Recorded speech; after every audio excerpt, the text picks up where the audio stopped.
Professor Simon Brian Cox studies the psychology of scientists and has discovered that many of them share some very specific characteristics. Many people in the population are quite happy to flit from one topic to another.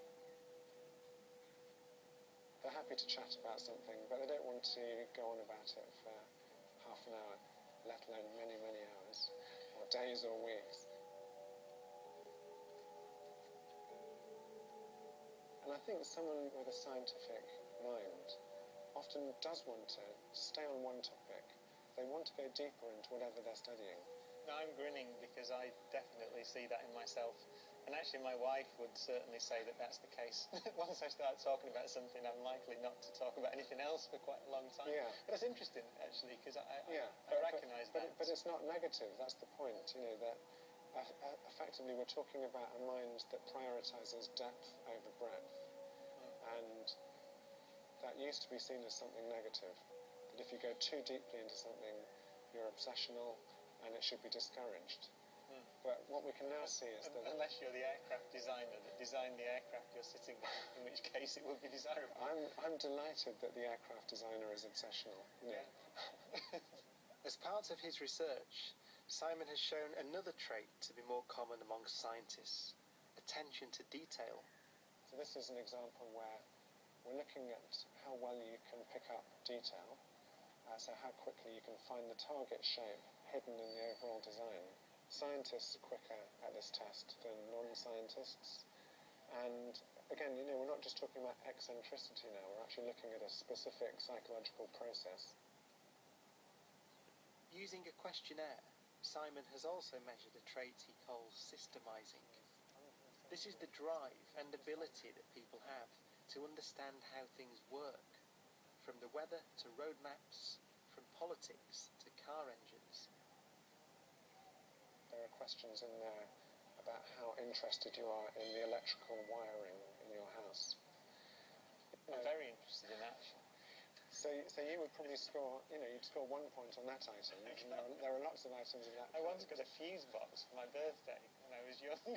I actually asked for a fuse box. Right. I think it was my 12th birthday or something. What does that say? Well, it's telling us that the test has validity. It's a sign of a systematic mind. What's also interesting is that the personality traits Simon has shown to be characteristic of scientists are expressed in their extreme in children with autism. Kids with autism, we know, have difficulty socialising, but they often have excellent attention to detail, and they like to look for patterns in things, just like a little scientist, really.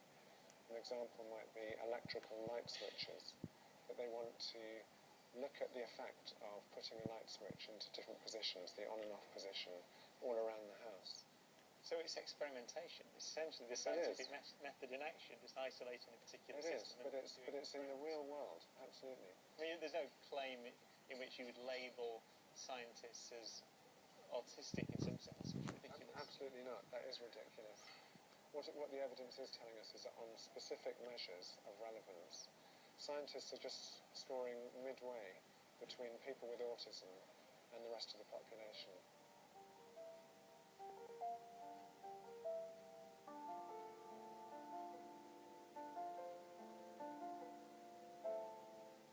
I suppose it will come as no surprise to most people that there are certain character traits that are associated with scientists. The idea that you want to deconstruct the world, that you pay attention to the smallest details. And actually, I can identify some of those traits in myself as a child. Some of the questions that Simon asked me about, and collecting things. I like to spot buses and tick them off in a list. I like to do the same with trains. I also like to collect electrical apparatus and wire it up and understand how it works. And I suppose, in retrospect, that may have marked me out as being statistically more likely to be a scientist when I grew up.